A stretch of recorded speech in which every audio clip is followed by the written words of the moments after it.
Good morning students. तो कल हमने रेस्पिरेशन तक पढ़ा था, आज हम पढ़ेंगे उसके आगे का टॉपिक ट्रांसपोर्टेशन। तो ट्रांसपोर्टेशन होता क्या है?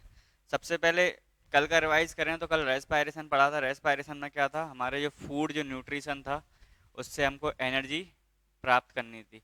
तो एनर्जी लेनी थी तो उस फूड को सिंपलर मॉलिक्यूल्स में तोड़ा गया था पायरुवेट में। तो उससे फिर एटीपी बन रही थी। एटीपी हमारी सेल्स में इंटरसेलुलर प्रोसेस में यूज होती है। अब हम पढ़ेंगे कि ट्रांसपोर्टेशन कैसे होता है। जैसे डाइजेस्ट हो गया फूड, अब फूड का ट्रांसपोर्टेशन मतलब हर एक सेल को अपनी प्रोसेस के लिए फूड की एनर्जी चाहिए। तो हर एक टिश्यू के पास ब्लड पहुंचना चाहिए, हर एक टिश्यू के पास क्या पहुंचना चाहिए? फूड। हर एक टिश्यू के पास क्या पहुंचना चाहिए? CO2। हर एक टिश्यू के पास क्या पहुंचना चाहिए? Nitrogenous based. तो ये पहुंचते कैसे हैं? तो हमारे ब्लड में क्या होता है? प्लाज्मा। प्लाज्मा होता है फ्लूइड कनेक्टिव टिश्यू, मतलब हमारे टिश्यूओं को जोड़ता है। फ्लूइड के प्लाज्मा एक फ्लूइड होता है जो हमारे टिश्यू को टिश्यू से जोड़ता है। अब ये प्लाज्मा क्या करता है? फूड कलेक्ट करता है, CO2 मतलब कार्बन डाइऑक्साइड कलेक्ट करता है, और नाइट्रोजीनियस वेस्ट कलेक्ट करता है, और इनको हर एक बॉडी पार्ट, हर एक टिश्यू तक, हर एक सेल तक पहुंचाता है। और प्लाज्मा में क्या होता है? जो RBC, रेड ब्लड सेल रहती हैं जो अपनी, वो क्या करती हैं? ऑक्सीजन को ले जाती हैं हर एक बॉडी पार्ट तक, क्योंकि ऑक्सीजन की नेसेसिटी होती है हमारी हर एक सेल को। तो ट्रांसपोर्ट करने के लिए क्या होना चाहिए? ट्रांसपोर्ट कैसे होगा? तो ट्रांसपोर्ट के लिए हमें एक पंपिंग सिस्टम चाहिए अपनी बॉडी में, जो पूरे ब्लड को पंप कर सके। तो हमारा जो पंपिंग सिस्टम है वो क्या है? Human heart. तो आज हम ह्यूमन हार्ट के बारे में स्टडी करेंगे। ये सामने जो आपको डायग्राम दिख रहा है वो अपना है ह्यूमन हार्ट। इसमें 4 चैम्बर होते हैं। ह्यूमन हार्ट में 4 चैम्बर होते हैं: right atrium, right ventricle, left ventricle और लेफ्ट एट्रियम। 2 वेंट्रिकल होते हैं नीचे के, 2 एट्रियम होते हैं। उसके बाद ऑर्टा, वीना केवा, पल्मोनरी आर्टरीज और पल्मोनरी वीन्स। तो ये क्या होते हैं? सबसे पहले बात करें तो हमारे इसको अगर बात करें तो इसको डिवाइड क्यों किया गया है 4 चैम्बर में?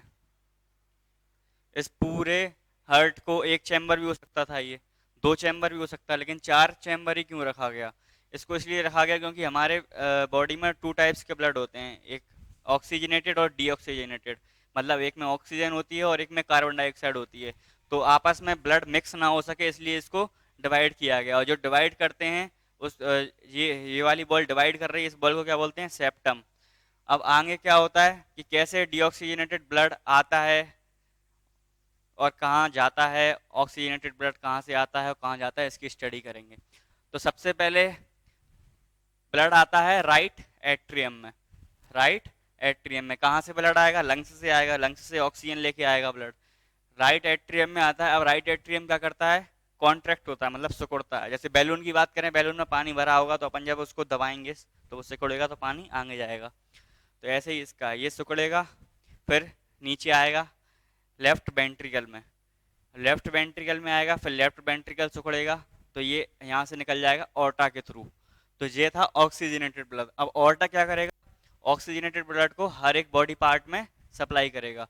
अब ये हर एक बॉडी पार्ट में सप्लाई किया, फिर क्या हुआ? जो बॉडी से जितनी भी मतलब कार्बन डाइऑक्साइड वाला ब्लड है, कार्बन डाइऑक्साइड लेके आनी है हर एक सेल से। तो बॉडी से हर एक सेल से कार्बन डाइऑक्साइड वाला ब्लड कौन लेके आता है? वीना केवा। वीना केवा आए, यहाँ से ब्लड लाई, राइट एट्रियम में डाल दिया। राइट एट्रियम जब सिकुड़ेगी तो क्या होगा? राइट वेंट्रिकल में ब्लड जाएगा। अब फिर राइट वेंट्रिकल कॉन्ट्रैक्ट होगा तो क्या होगा? यहाँ से पल्मोनरी आर्टरी के थ्रू अपना ब्लड चला जाएगा। कहाँ जाएगा पल्मोनरी आर्टरी के थ्रू? लंग्स में, क्योंकि कार्बन डाइऑक्साइड उसको लंग्स तक पहुंचानी है, वहाँ ऑक्सीजन एक्सचेंज करना है। अब क्या करना है यहाँ पे? तो जो आर्टरी होती हैं और जो वीन्स होती हैं, इनका काम क्या होता है? आर्टरी और वीन्स दो अलग अलग नाम क्यों दिए हैं? वीन्स क्या करती हैं? अपने बॉडी पार्ट से क्या, लंग्स से क्या करती हैं? ब्लड को लाती हैं। और आर्टरी क्या करती हैं? ब्लड को ले जाती हैं। तो जो हार्ट में ब्लड को ला रही हैं उनको बोलते हैं वीन्स, और जो ले जा रही हैं उनको बोलते हैं आर्टरीज। अब देखो यहाँ पे, जो यहाँ से ला रही थी तो इनको बोल दिया पल्मोनरी वीन्स, यहाँ से ले जा रही हैं तो इसको बोल दिया पल्मोनरी आर्टरी। अब जो ऑक्सीजनेटेड ब्लड ले जा रही हैं तो उनको बोल दिया पल्मोनरी आर्टरी का दूसरा नाम दे दिया ऑर्टा, क्योंकि इन दोनों में डिफरेंस हो पाए। तो यहाँ पे अपन समझ सकते हैं कि ये ऑक्सीजनेटेड ब्लड के लिए है, ये डीऑक्सीजनेटेड ब्लड के लिए है। ऐसे ही वीन्स का दूसरा नाम दे दिया इनने वीना केवा, कि यहाँ पे अपन समझ पाए कि ये डीऑक्सीजनेटेड ब्लड ला रही हैं। तो यहाँ हमारा blood human heart system complete होता है। अब आगे हम पढ़ेंगे, आगे हमें पढ़ना है organs enters the blood in the lungs. तो ब्लड कैसे लंग्स में एक्सचेंज करता है गैसेस के, कैसे कैसे क्या होता है, ये आगे पढ़ेंगे। इसको नोट डाउन कर लो जब तक। अब यहाँ पे पढ़ना है कि कैसे लंग्स से बॉडी तक अपना जो ब्लड है सर्कुलेट होता है। तो यहाँ देखिए, ये लंग्स से क्या होता है, पल्मोनरी वीन्स आती हैं ब्लड लेके, ऑक्सीजनेटेड ब्लड लेके, मतलब ऑक्सीजन होता है उस ब्लड में। तो पल्मोनरी वीन्स लेके आएंगी, तो सबसे पहले कहाँ डालेंगी इसको, लेफ्ट आर्ट्रियम में, लेफ्ट आर्ट्रियम से लेफ्ट वेंट्रिकल में। फिर ये ब्लड कहाँ जाता है, ऑर्टा के थ्रू जाता है अपना पूरा कैपिलरीज ऑफ ऑर्गन्स, मतलब हर एक ऑर्गन्स की छोटी छोटी कैपिलरीज में। कैपिलरीज क्या होती हैं, सबसे पहली बात, दो चीजें पढ़ी, आर्टरी और वीन। वीन क्या करती है, ब्लड को लाती है, आर्टरी क्या करती है, ले जाती है। तो कैपिलरीज क्या काम करती हैं, ये होती हैं थोड़ी थिक लेयर्स, मतलब थोड़ी जो अपनी नसें मान लो, या जो अपन को दिखती हैं ऊपर से। कैपिलरीज क्या होती हैं, हर एक सेल के पास बहुत सारी कैपिलरीज होती हैं। तो ये क्या होती हैं, सिंगल सेल्ड होती हैं, मतलब बहुत छोटी छोटी ब्लड की वेसल्स, बहुत छोटी छोटी ब्लड की वेसल्स की हर एक अपनी सेल को, हर एक टिश्यू को ब्लड मिल पाए। तो यहाँ पे देखो, ये आर्टरी है, ऑर्टा, ये क्या हुआ, छोटी छोटी कैपिलरीज में बढ़ गई। तो यहाँ से क्या हुआ, इसने ऑक्सीजन दे दिया। अब ये क्या करेगा, जो डीऑक्सीजनेटेड ब्लड है उसको ले जाएगा वीना केवा के थ्रू ब्लड के राइट एट्रियम में डाल देगा। फिर राइट एट्रियम से राइट वेंट्रिकल में चला जाएगा, राइट वेंट्रिकल से कहाँ जाएगा, पल्मोनरी आर्टरी के थ्रू कहाँ जाएगा, लंग्स में। वहाँ क्या हो जाएगा, एक्सचेंज ऑफ गैसेस।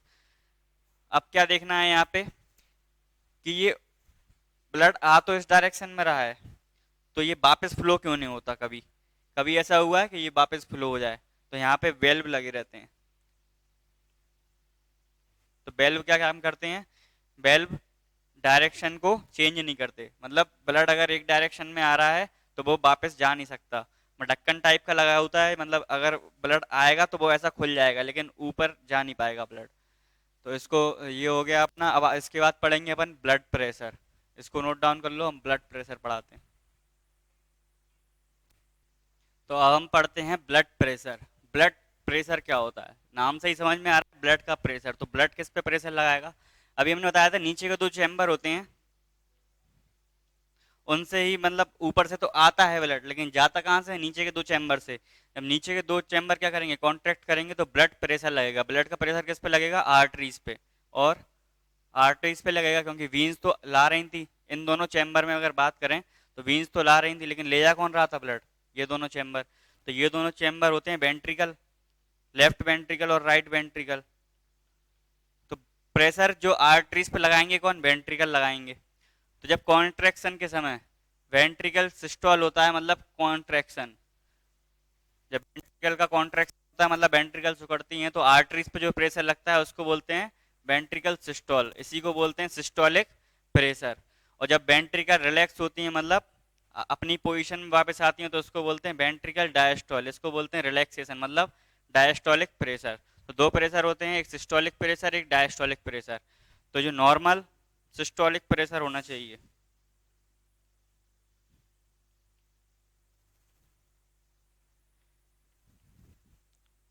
जो नॉर्मल सिस्टोलिक प्रेशर होना चाहिए वो होना चाहिए 120 M of H G, 20 M of H G. और जो नॉर्मल डायस्टोलिक प्रेशर होना चाहिए वो होना चाहिए 80 एम ऑफ एच जी। तो जब भी हम ब्लड प्रेशर नापेंगे तो वो 120 से 80 के बीच अगर आ रहा है तो आपका नॉर्मल ब्लड प्रेशर है। अब ब्लड प्रेशर को नापने के लिए जो डिवाइस यूज किया जाता है उसको क्या बोलते हैं, उसको बोलते हैं स्फिग्मोमैनोमीटर।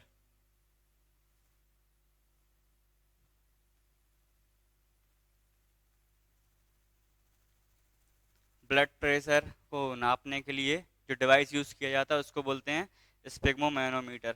आगे हम बात करेंगे कि प्लेटलेट्स क्या होते हैं।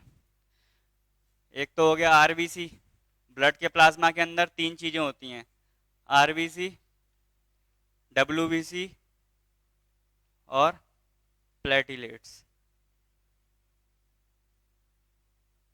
क्या होते हैं? तो आरबीसी हमने पढ़ लिया। आरबीसी क्या करते हैं? ऑक्सीजन को ले जाते हैं। डब्ल्यूबीसी अभी हायर क्लास में पढ़ोगे आप लोग, तो डब्ल्यूबीसी को अभी छोड़ दो। अभी प्लेटिलेट्स की बात करते हैं। प्लेटिलेट्स क्या होते हैं? आपने देखा होगा कभी कि जैसे आपको चोट लग जाती है तो ब्लीडिंग होने लगती है, और कुछ समय बाद लेकिन अगर छोटी मोटी चोट हो तो ब्लीडिंग वो क्या हो जाता है, वहाँ ब्लड का थक्का जम जाता है, मतलब खून का थक्का, उसको बोलते हैं क्लॉटिंग। ब्लड की क्या हो जाती है? क्लॉटिंग हो जाती है। तो ये क्लॉटिंग कराता कौन है? ये क्लॉटिंग कराते हैं प्लेटिलेट्स। तो प्लेटिलेट्स क्या कराते हैं? हमें प्रिवेंट कराते हैं कि हमारी ब्लीडिंग ना हो। इसके बाद हम पढ़ेंगे ट्रांसपोर्टेशन इन प्लांट्स। प्लांट्स में ट्रांसपोर्टेशन कैसे हो जाता है? ह्यूमन बॉडी में ट्रांसपोर्टेशन पढ़ लिया, अब प्लांट्स में ट्रांसपोर्टेशन क्या होता है। तो प्लांट्स में ट्रांसपोर्टेशन किस किस चीज का होना चाहिए? प्लांट्स को जरूरत होती है वाटर की, मिनरल्स की और फूड की। फूड की तो हर एक ऑर्गेनिज्म को जरूरत होती है, लेकिन प्लांट्स अपना फूड खुद बनाता है, ये भी पढ़ाया था न्यूट्रिशन में। तो प्लांट्स वाटर, मिनरल और जो फूड वो अपनी बॉडी में बनाता है, ये कैसे ट्रांसपोर्ट होगा प्लांट्स में? तो वाटर और मिनरल कहाँ से ट्रांसपोर्ट हो सकता है? प्लांट्स के पास सबसे अच्छी क्या है? सबसे पास में क्या है? उसके पास सॉइल है, और सॉइल से वाटर और मिनरल वो जल्दी ले सकता है। तो वाटर और मिनरल वो लेगा अपनी सॉइल से। फूड वो खुद बनाता है लीव्स में। तो अब इनको ट्रांसपोर्ट कैसे करें? मतलब हर एक प्लांट के बॉडी पार्ट के लिए इसको ट्रांसपोर्ट कैसे करें, हर एक सेल तक कैसे पहुंचाएं?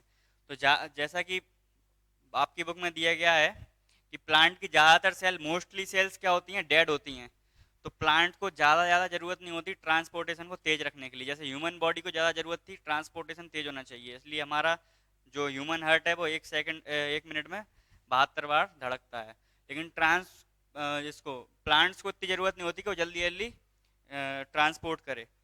तो ये इसकी जो प्रोसेस होती है ट्रांसपोर्टेशन की, बहुत स्लो होती है।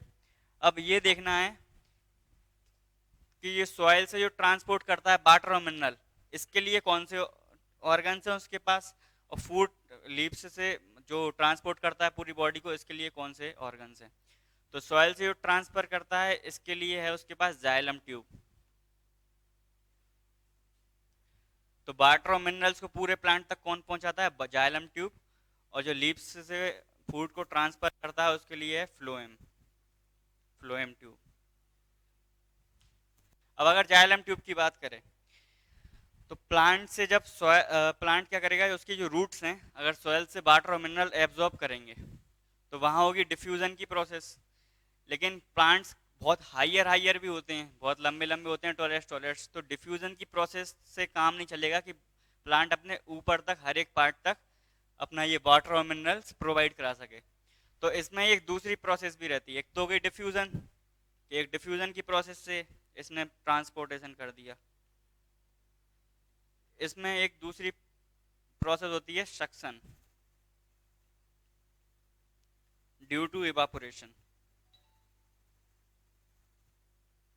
ये क्या होता है? इवापोरेशन का मतलब आप समझ चुके हैं, जब प्लांट्स के स्टोमेटा पोर्स खुलते हैं तो दिन के समय क्या करता है? सनलाइट, सनलाइट क्या करती है? प्लांट के जो स्टोमेटा पोर में जो वाटर होता है उसको क्या करता है? एब्जॉर्ब कर लेती है। तो जब वो एब्जॉर्ब करेगी तो प्लांट अंदर का पानी खींचेगा उसके स्टोमेटा पोर। तो जब अंदर का पानी खींचेगा, मान लो उसकी लीव्स यहाँ है, लीव्स मान लो यहाँ, स्टोमेटा यहाँ है, तो यहाँ पे अगर क्या करेगा, यहाँ से सनलाइट इसको एब्जॉर्ब करेगी पानी को, तो वो अंदर का पानी खींचेगा, तो वो यहाँ पे प्रेशर लगाएगा। यहाँ क्या हो रहा था? रूट्स में क्या हो रहा था? डिफ्यूजन। डिफ्यूजन के अकॉर्डिंग क्या हो रहा था? थोड़ा सा पानी ऊपर जा पा रहा था। अब यहाँ पे वो सक करेगा पानी को, प्रेशर लगाएगा तो पूरा पानी ऊपर चला जाएगा, मतलब प्लांट के हर एक बॉडी पार्ट तक पानी पहुंच जाएगा। तो जाइलम के ये काम होते हैं दोनों। अब फ्लोएम के काम देखें। फ्लोएम क्या करता है? मतलब जो पत्तियों में फूड बनना है उसको ट्रांसपोर्ट कैसे करेगा? तो पत्तियों में फूड बनना है तो प्लांट्स को कुछ अलग से ऐसे दो प्रोसेस नहीं चाहिए होती हैं। प्लांट्स की एक ही प्रोसेस है कि वो डायरेक्ट क्या कर देता है? डायरेक्ट हर एक बॉडी पार्ट तक फूड पहुंचा सकता है डिफ्यूजन के थ्रू। इसमें सिर्फ डिफ्यूजन होती है।